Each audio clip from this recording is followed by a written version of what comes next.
Years की as में कोई एक नया वेंचर करना, नई कंट्री में जाना जहाँ पे कोई भी आदमी नोन नहीं है, and going in an unknown territory without having anyone there, so that's what he did. रास्ते में और फिर 2 हार्ट अटैक भी हुए।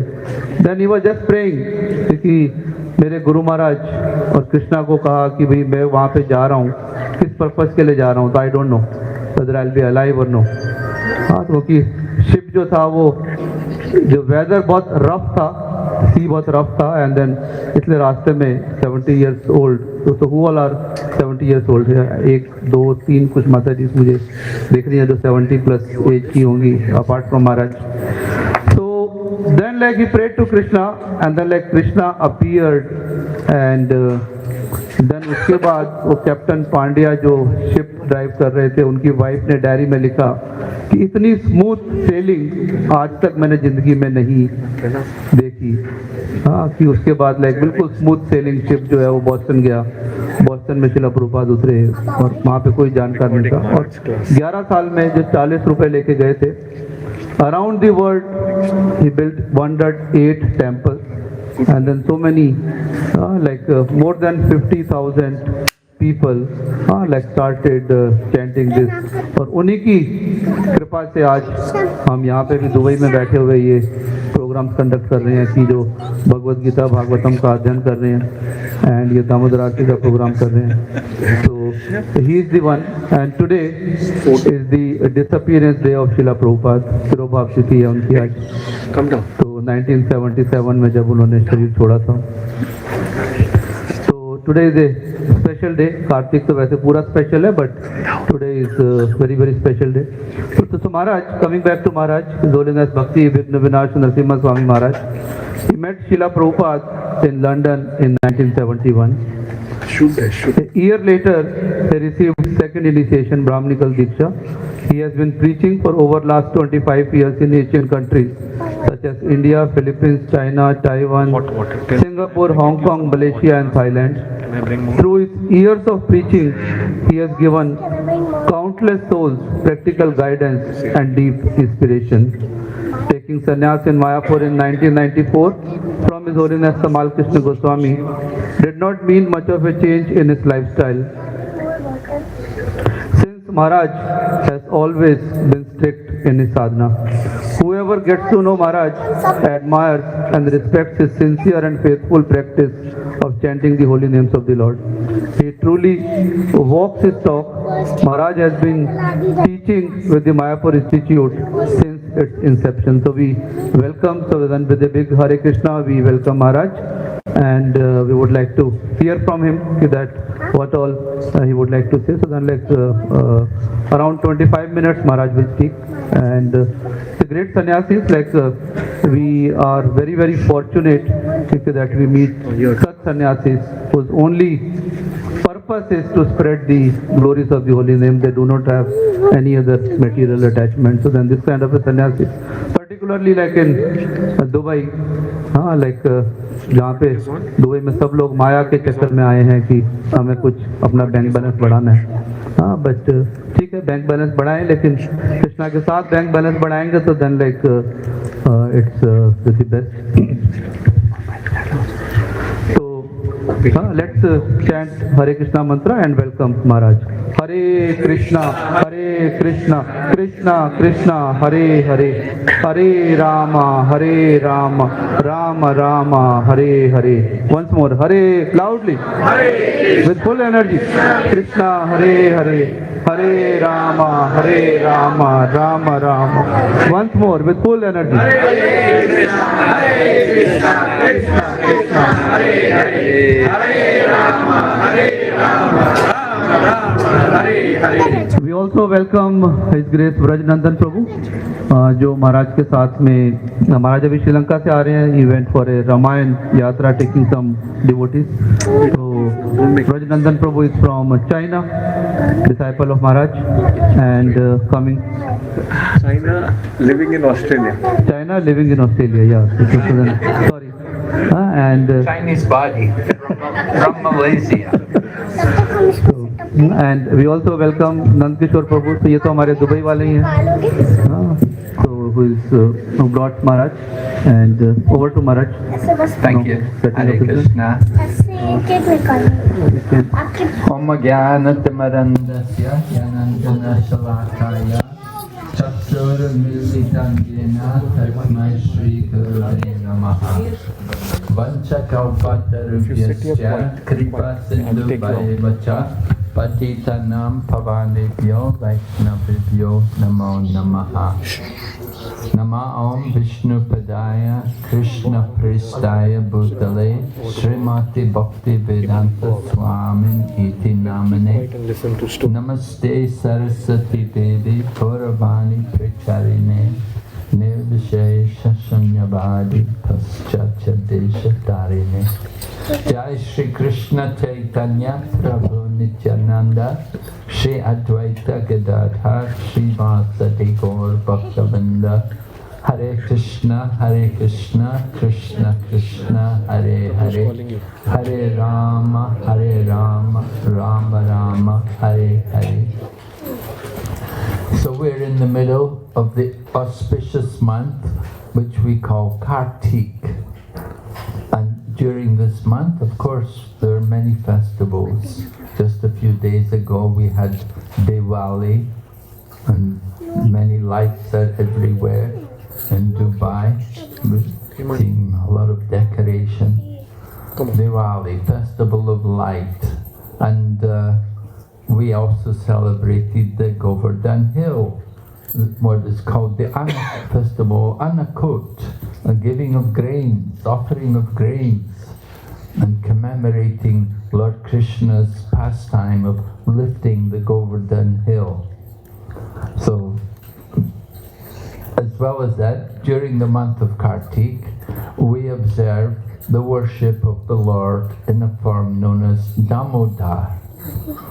Dama means Dama is rope, and Udara is a belly, right?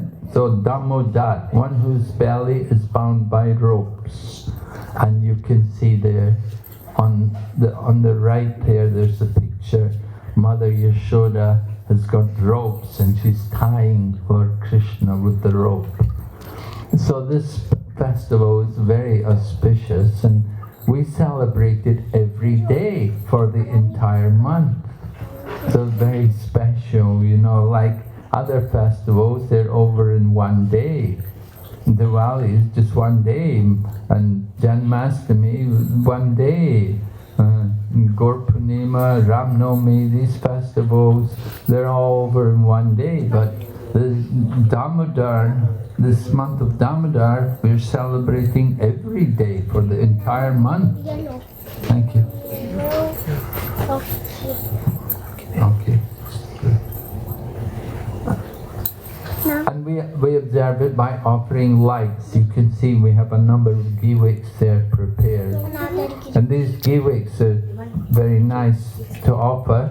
We hope you will all, after my talk is over, we'll sing the prayer, the Damodar Astikam, 8 verses glorifying the Lord as Damodar. And we will offer the light, the lamp with the ghee-wick. And that festival, offering the light, it's very significant. It has a deep meaning. By offering the light, you see, light is knowledge. Where there is light, there's no darkness. Darkness is like ignorance, and light is like knowledge. In the light, we're not afraid. We don't have to worry. We feel safe and secure. But in the dark, we're always a little bit worried, you know, what's happening and who's there, who's coming. And so it's a very different situation. We prefer to be in the light. In fact, the Vedas say, Tamasima Jyotirgama. Don't stay in the dark, come to the light. And I began also, I offered the Om Ajnana Timirandasya Jnanandjana Shalakaya, that I was born in darkness. We were all actually born in darkness. We come to this world in darkness. And when we meet the spiritual teachers, they can open our eyes with the lamp of knowledge. So this is the idea that we offer the lamp, and just by offering the lamp, we get a lot of benefit. You know, in the material world, we're here in this material situation, and we have some good and we have some bad. You know, we talk about karma, and all of us, we have some good deeds and some bad deeds. You do some good deeds and you enjoy the results, and you do some bad things and you suffer for it. So the nature of this world, material world, there's some happiness and there's some distress. And it's not by chance that we get happiness and distress, but it's according to the activities, the type of life which we lead. So this Damodar festival is an opportunity for us to get rid of some of the bad things which we have done, the reactions of our sins, which we're all carrying from many lifetimes. We have to understand that we're all spiritual beings. We're eternal spiritual beings. And we have had many births in the past. In the Bhagavad Gita, Krishna is speaking to Arjuna. And Krishna explains to Arjuna the history of the Bhagavad Gita. He says that I spoke this knowledge to the sun god, Vivishwan. And Vivishwan then spoke it to Manu, the father of mankind, and Manu gave it to Ikshvaku. So Arjuna was surprised, he was puzzled, he thought, Krishna, how could you speak the knowledge to the sun god? Arjuna says to Krishna, sun god is so much superior by birth to you and I. You're telling me you spoke this knowledge to the sun god? So then Krishna replied to Arjuna that many, many births both you and I have had, O Arjuna. I can remember all of them, but you cannot. This is the situation we're in today. We don't remember our previous births, but we have all had many births in many lifetimes. And we may continue in that situation. The nature of material existence is birth and death. Living entities, all different creatures, they take birth, they live for some time, and eventually they die. And this is true for all different forms of life. Now we're fortunate, we have the human form of life. It's a great blessing to have the human form of life. We enjoy a lot of facilities which the other species don't have. In our human form of life, we have opportunities for many things. You know, the communication and the transportation, the education, the opportunities are very great for the human form. We have dominion over all the other species. And some people even think the animals are there just simply for our food. And they don't feel any remorse by killing the animals. So human beings have that domination over the other forms of life. It's superior. We enjoy facilities, right? We have to admit we have a lot of facilities, like here in this part of the world. There are a lot of facilities which are there for the human being. And with facility comes responsibility. The highly placed government officers will have a lot of facilities. And with facilities there are responsibilities. So, in the human form of life, our responsibility is based on taking advantage of our human form of life to inquire and to understand about a higher purpose of life. We're meant for inquiry, for investigation. The Vedas mean knowledge, and the Vedas are summarized in Vedanta Sutra. Vedanta means the end of knowledge, but Sutra means condensed. It's put in a very brief form. So the Vedanta Sutra begins, Atato Brahma Jignasa. Atato means now. Why now? Because now you are in the human form of life. In other bodies, you could not have this opportunity. But in the human form of life, you have the chance to inquire, to ask, who am I? Why am I here? Where am I going? This is the business of human life. We're meant for that kind of inquiry, for that kind of investigation.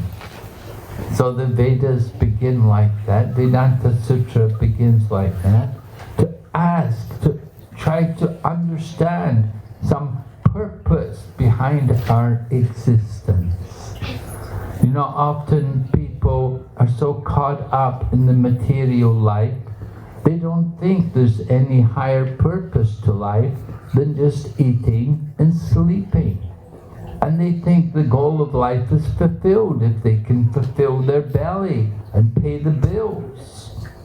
Of course, that's one level of existence, but there is certainly a higher level of existence. And if we want to go on to experience the real value of life, we have to inquire about the purpose of our existence. We have to try to understand our spiritual nature. Right? So we say, who am I? We talk about my hand, my leg, my head, my body, but who am I? Who is the owner of this body? You see, within this body there is the eternal soul, the spiritual self, and we want to understand that identity. We want to come to that consciousness of knowing ourselves as a spiritual being. So this is a very important part of human life, being responsible, inquiring and understanding our spiritual identity. To help all of us to do that, scriptures are there. The scriptures are there to guide us. In different faiths, in different traditions, they all have their different scriptures. The Christian have the Bible. The Muslim people have the Quran. The Hindu people, they have their book, like Bhagavad Gita.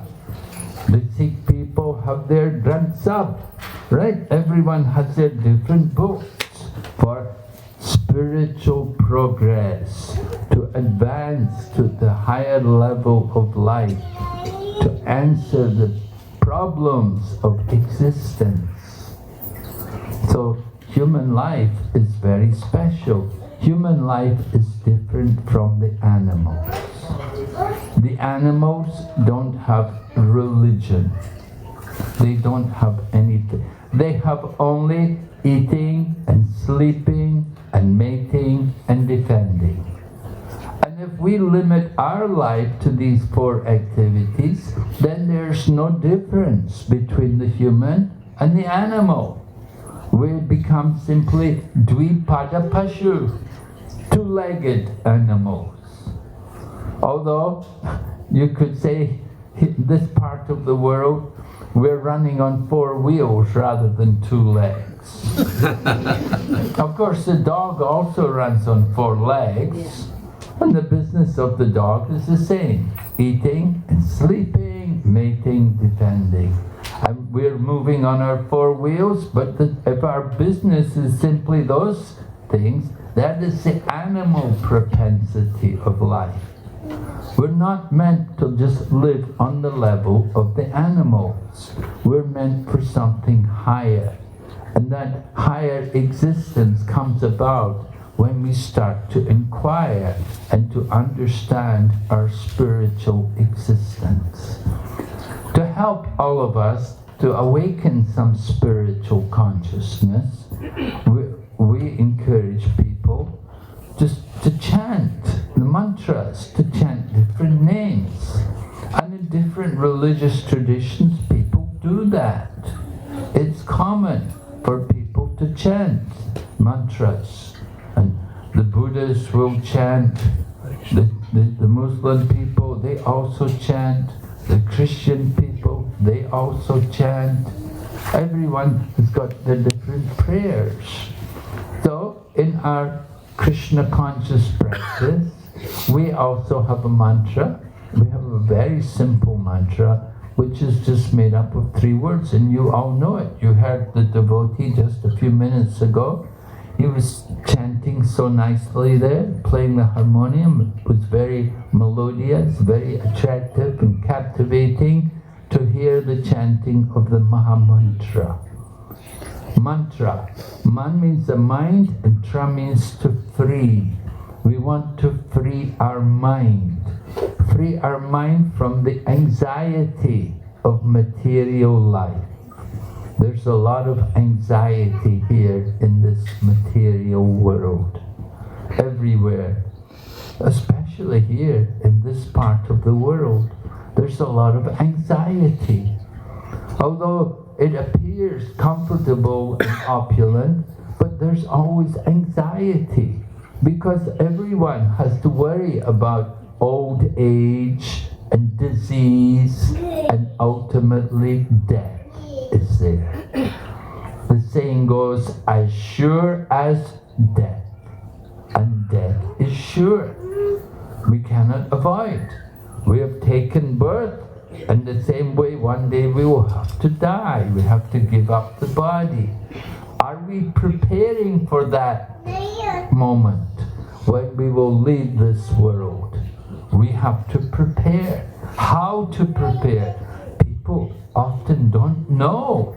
They never thought about it. They're so busy working, trying to make money, trying to increase the bank balance. They never think about what is the real purpose of life. So they waste the human life. If you waste that human life, next life you won't get a human body. Next life you'll take birth in the lower species of life. It's not a very great credit. If now you have the human body, and next life you have to take birth in the lower species of life, become a bird, or just like we're singing this Damodaradesh song, and it tells about 2 sons of Kuvera, Nala, Kuvera, and Manigriva. They were sons of a powerful demigod. They became trees in their next life, and they had to stand in the body of trees for a long time. That is not a very pleasant existence. Could you imagine your feet buried in the ground and you stand and tolerate all the conditions, the wind and the rain and the heat and the cold? It's a punishment to be in that kind of body.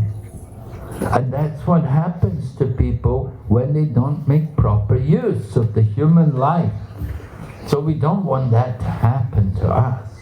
How can we avoid it? Very simply, by taking up some spiritual practice. And spiritual life begins by association. You need to get some good association with people who practice spiritual culture. Just like you have come here this evening. You have come for a spiritual program. It's not material. There are no drinks. Right? There's no gambling. There's no intoxication.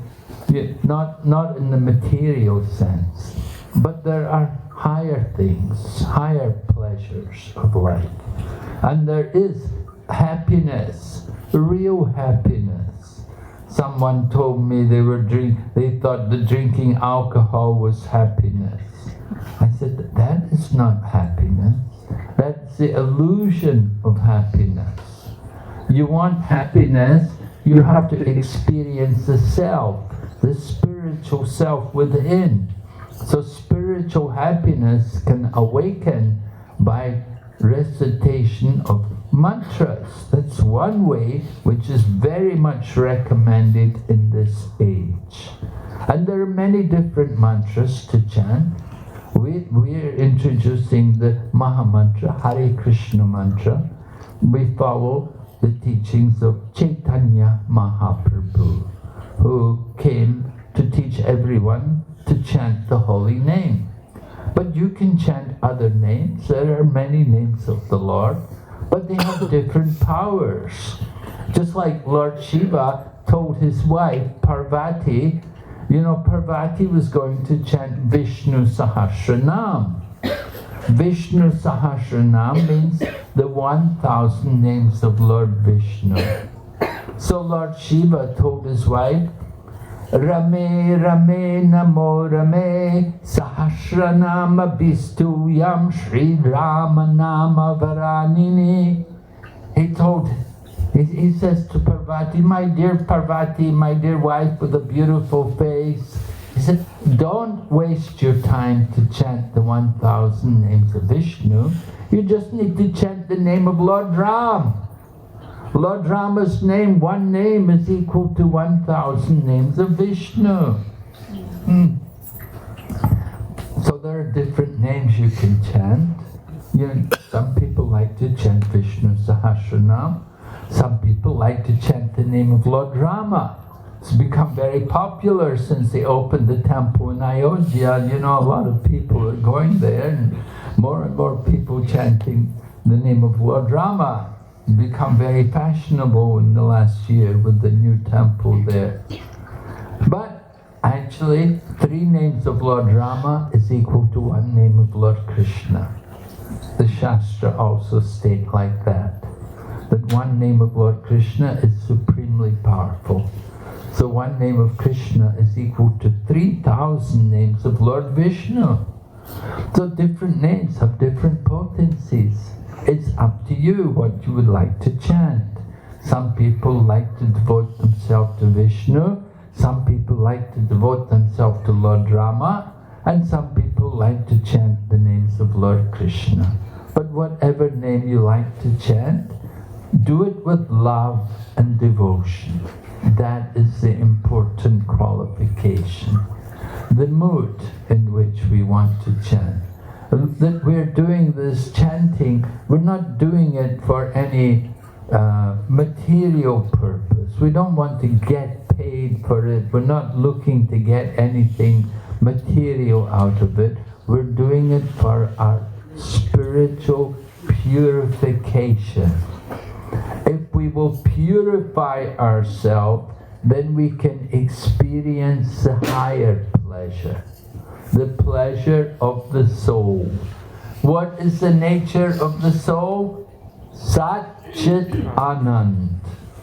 Eternal, full of knowledge and full of bliss. Right?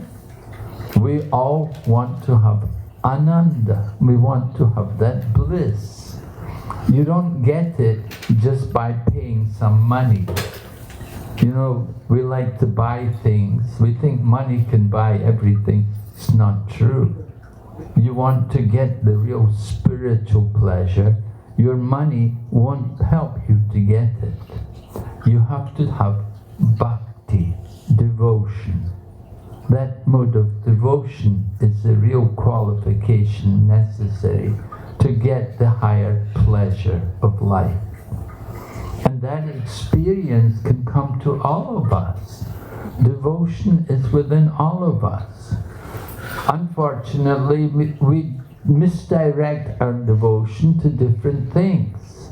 Some people devote themselves to bringing up dogs, raise dogs or raise cats. Cats are more popular here in this country. I see more cats than dogs. It's a bit better. Now dogs, so many people, dog lovers and cat lovers. But what the person we should really love is the Supreme Lord. We should try to develop love, not love for dog, but love for God. That is the real business of human life.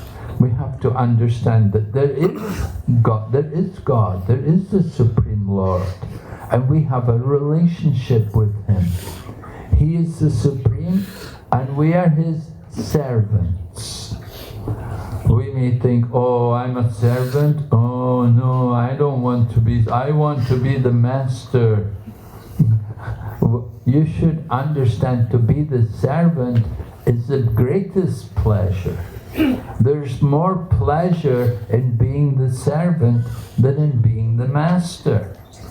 And you can ask any boss, if you do a business, you run a company, the boss is always in anxiety, trying to make the money to pay for all the workers, to pay the salaries for everyone. He has so much anxiety to maintain the business. The workers, they just do their jobs and they get paid every month, hopefully. Of course, not always. But that's the idea. So my point is, the Master, the Supreme Lord, He is maintaining all of us. We live by the grace of God.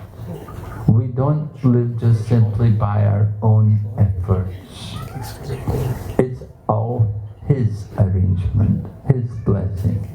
He gives us, and He gives us according to our qualification to receive. According to our deeds, the activities, the work which we've done, we get the results. As you say in India, Jaisa karega, aisa barega. That principle is there in every country of the world. In China also, the Chinese people also have that kind of saying. And the Christians also, they have that saying also, it's there in the Bible. No, it's okay, I'm not cool.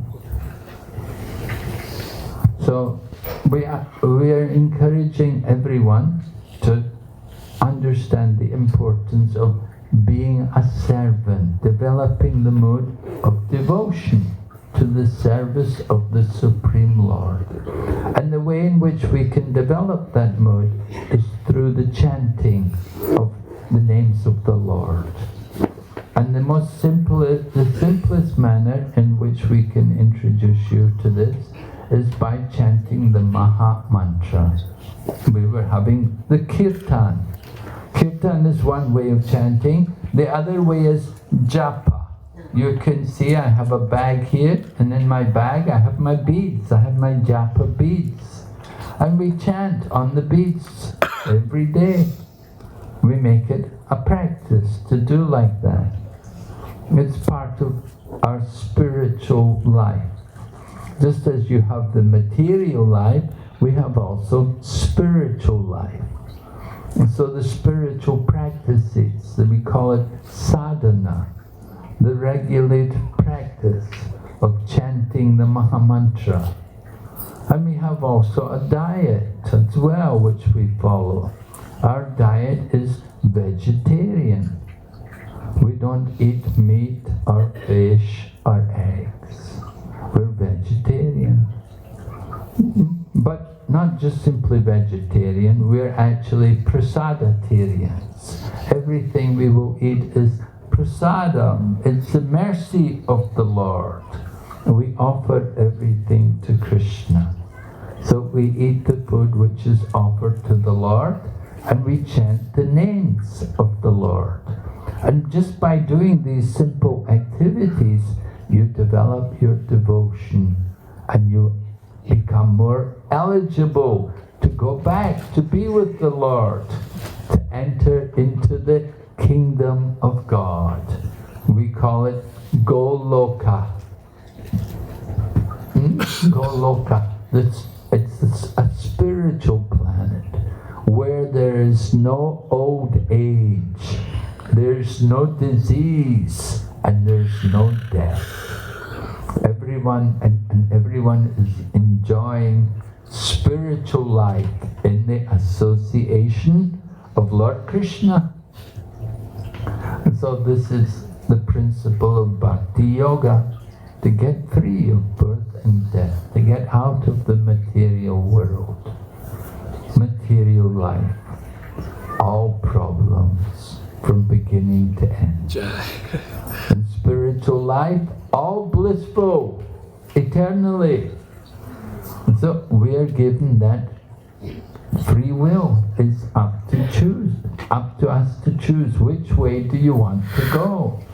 If you don't mind to come back again into this material world, if you're willing to take the risk to become an animal, to be a tree, if you don't mind these things, then okay, no problem. But if you would like to get out of this troublesome condition of birth and death, then you have to take up spiritual practice. You have to practice, and you have to practice regularly. It means daily practice. You do things on a daily basis, like you clean your teeth. You don't clean your teeth once a year, I hope. Yeah? We clean the teeth every day. And so similarly, chanting. You have to chant regularly. And to help you to remember to do these things, you have to have association. You have to come for the programs, you have to visit the center. When we celebrate, although we don't have really official temples here, we do celebrate functions. We come together for different programs. Like there's a Kirtan Mela coming up at the end of the year. And that will be very nice.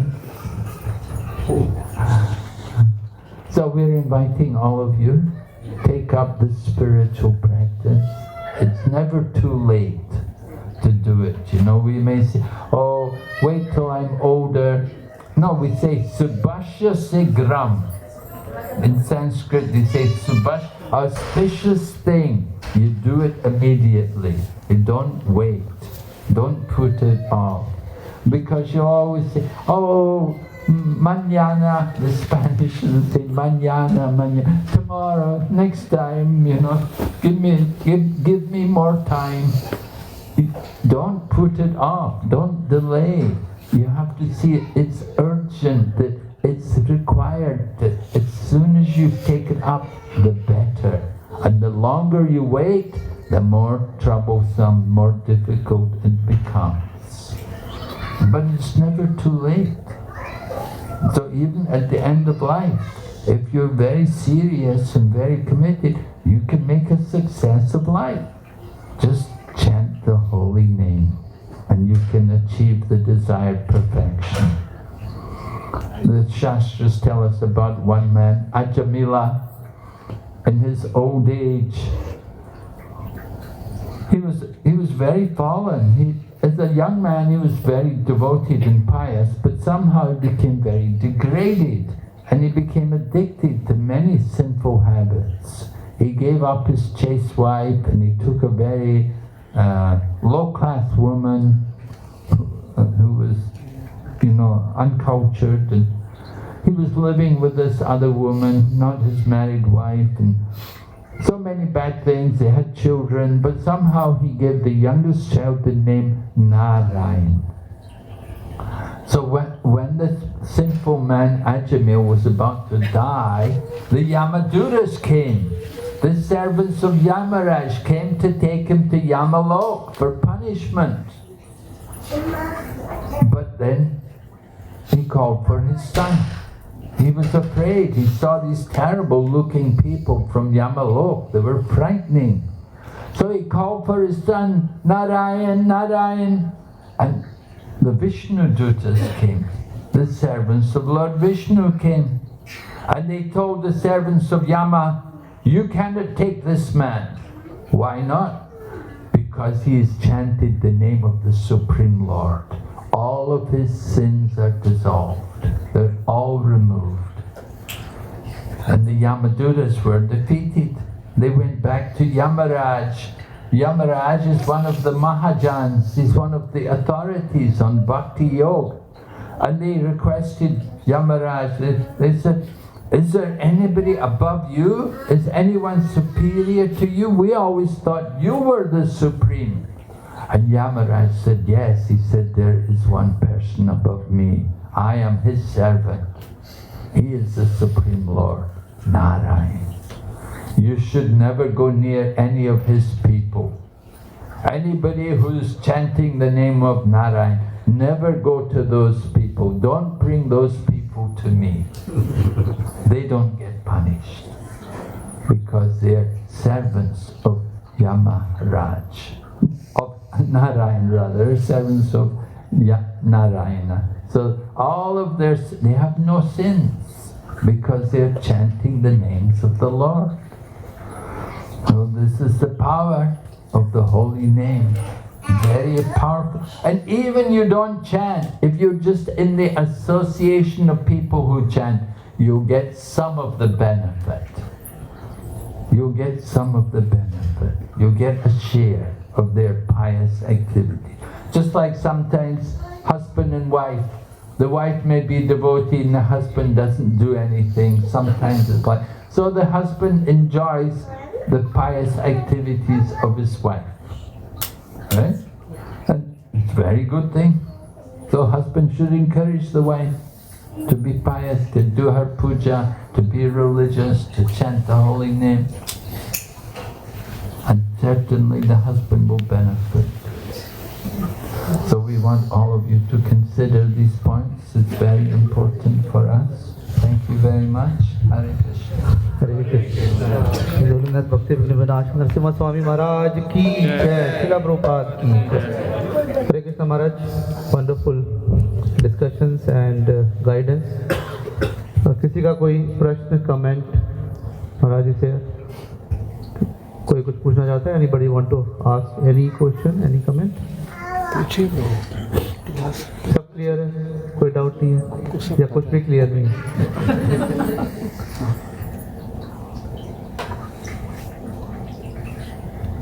No question? Prabhu. Hare Krishna Maharaj, thank you for the wonderful class. Maharaj, I would like to know what is the true meaning of surrender. Basically, externally we say, okay, Hare Krishna, but inside we say that we called this Prabhu, but he didn't come, he didn't ask for any service. So, how to be externally clean as well as internally clean?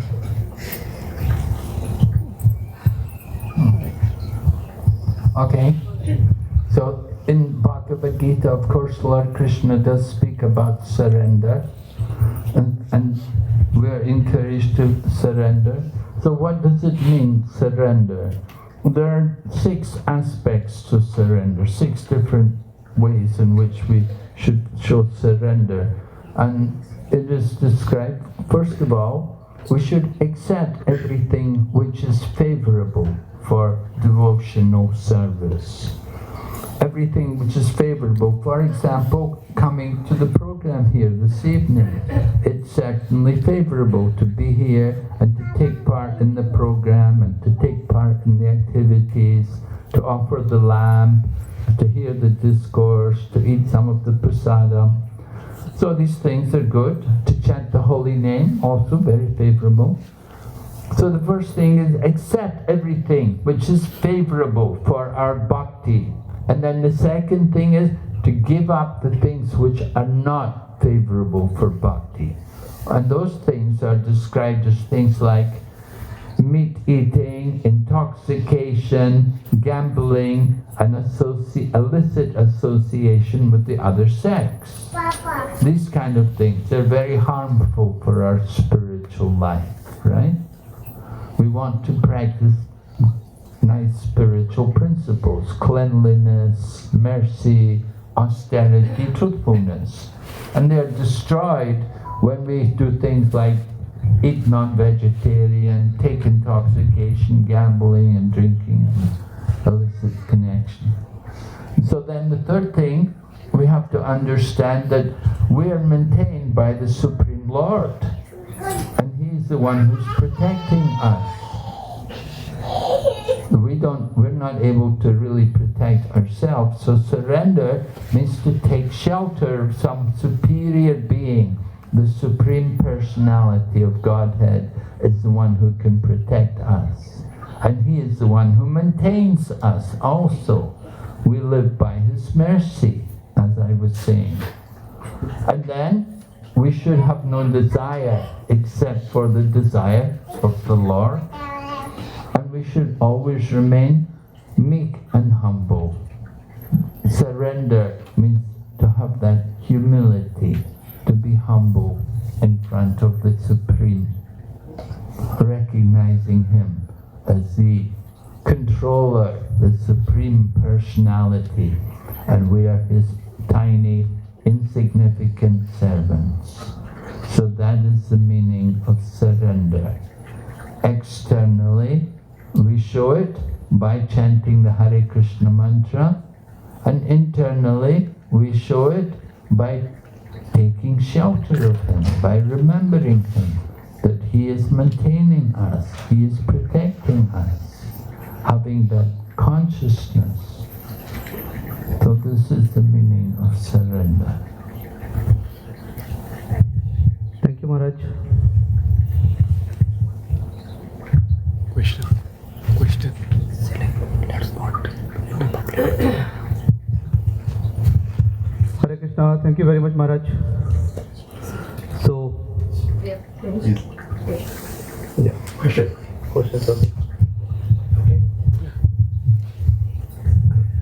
Maharaj, thank you for the nice class.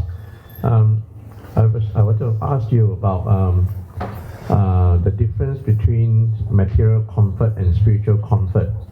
So everyone, all of us here in Dubai, obviously away from our homeland, whether we are Chinese or Indian, we are away from our natural homeland, whether Malaysia or China or India, coming here to seek for material comfort by working here and getting good money here. So we know what's material comfort. We have nice cars, nice house, nice facilities and all that.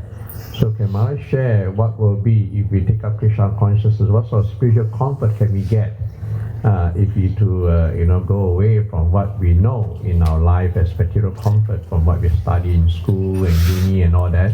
What would be the spiritual comfort if we practice Krishna consciousness?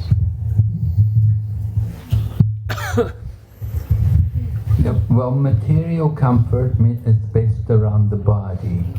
The body means the senses. So material comfort is, nice home, comfortable living, no great stress like that. Material comfort, living conditions, comfortable. So that's generally when we talk about material comfort like that. And spiritual comfort means we're confident about our condition in the next life also. But materialistic people may be comfortable materially, but when they have to leave the body, then they will be in great stress. Where are they going? If they have not had any spiritual practice, when the end of life comes, they'll be in great anxiety. Where am I going? What's going to happen to me when I die? And so people who have got some spiritual practice, they won't be in anxiety about these things. But they will know that I've been using my life for the service of the Lord, and the next life I'll go on and serve Him. So in that way they're spiritually comfortable. They're not worried because they know that they're under the protection and shelter of the Supreme Lord, and He will deliver them. So that way they're comfortable. Okay. Thank you महाराज। तो अभी हम एक कीर्तन और करेंगे, जैसे महाराज ने बताया कि एसोसिएट करने का सबसे आसान तरीका है